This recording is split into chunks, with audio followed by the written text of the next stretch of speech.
भारतीय राजनीति का सबसे बड़ा कमबैक करते हुए देवेंद्र फडणवीस तीसरी बार फिर महाराष्ट्र के सीएम पद की शपथ लेंगे और महाराष्ट्र के देवा भाव के रूप में सामने आए। अब कोई उन्हें अभिमन्यु कहता है, कोई चाणक्य और कोई कमबैक मैन। तो आखिर क्या है देवेंद्र फडणवीस? कैसे तोड़ा चक्रव्यूह?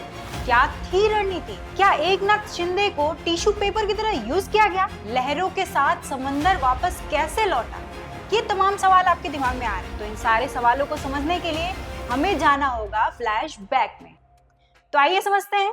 बीजेपी और शिवसेना का गठबंधन 1989 में हिंदुत्व की विचारधारा पर हो गया था, जिसके बाद से दोनों पार्टियों के ग्राफ में इजाफा होने लगा। इसके बाद आता है साल 2009 का, जिसका परिणाम चौंकाने वाला था, जिसमें बीजेपी के पास आती है 54 सीट, जबकि शिवसेना के पास मात्र 44 सीट ही रह जाती है। जिसके बाद शिवसेना इस गठबंधन का रह जाता है एक मामूली सा हिस्सा और इसी के साथ विपक्ष का पद शिवसेना के हाथ से निकलकर देवेंद्र फडणवीस को मिल जाता है। अब यहाँ से शुरू होती है महाराष्ट्र के देवा भाव की कहानी। साल 2013 जब केंद्र की जिम्मेदारी नरेंद्र मोदी को मिलती है, वहीं महाराष्ट्र की कमान देवेंद्र फडणवीस के हाथों में दे दी जाती है।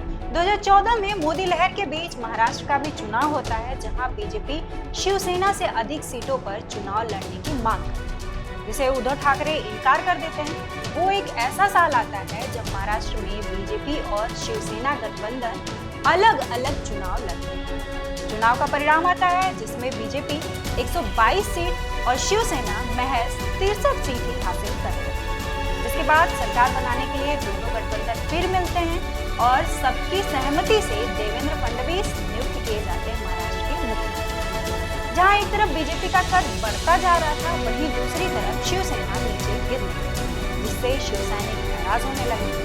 जिसे देखकर उद्धव ठाकरे एक ऐसे मौके की तलाश करने लगे कि जब वो बीजेपी से आगे निकलकर महाराष्ट्र का सीएम बने। इसके बाद शिवसेना और बीजेपी के बीच दूरियां बढ़ने लगी, जिसके बाद शिवसेना अपने ही सरकार की नीतियों का विरोध करती, जैसे किसान बिल, नोटबंदी, जीएसटी आदि।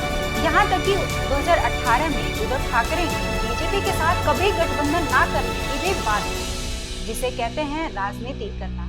वही ठीक चीज होती है 2019 के चुनाव में, जब दोनों पार्टी एक बार फिर एक साथ चुनाव लड़ती है। लेकिन यहाँ भी रणनीति होती है और राज्य का चेहरा बनाया जाता है देवेंद्र फडणवीस। इसके बाद चुनाव का परिणाम आता है, जिसमें बीजेपी बहुमत से पीछे रह जाती है और शिवसेना को मिलता है उसका मौका, जिसकी तलाश में वो कब से थी। अब दोनों तरफ से सीएम पद के लिए खींचातानी शुरू हो गई।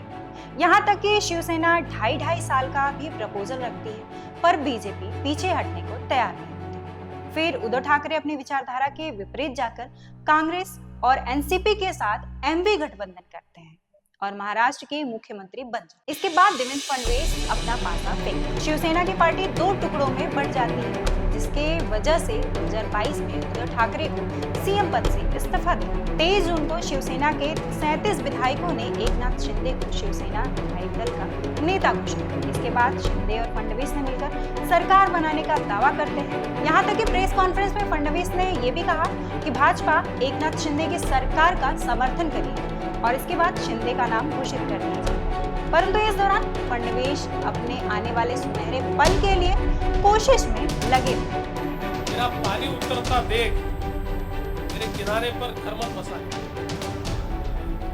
मेरा पानी उतरता देख मेरे किनारे पर घर मत बसा लेना। मैं समंदर हूँ, लौट कर वापस। जिसका नतीजा होगा महाराष्ट्र चुनाव 2024, जिसमें महायुति की सभी पार्टियों ने महायुति को 230 सीटों पर विजय दी, जिसने ये तय किया कि वाकई में समंदर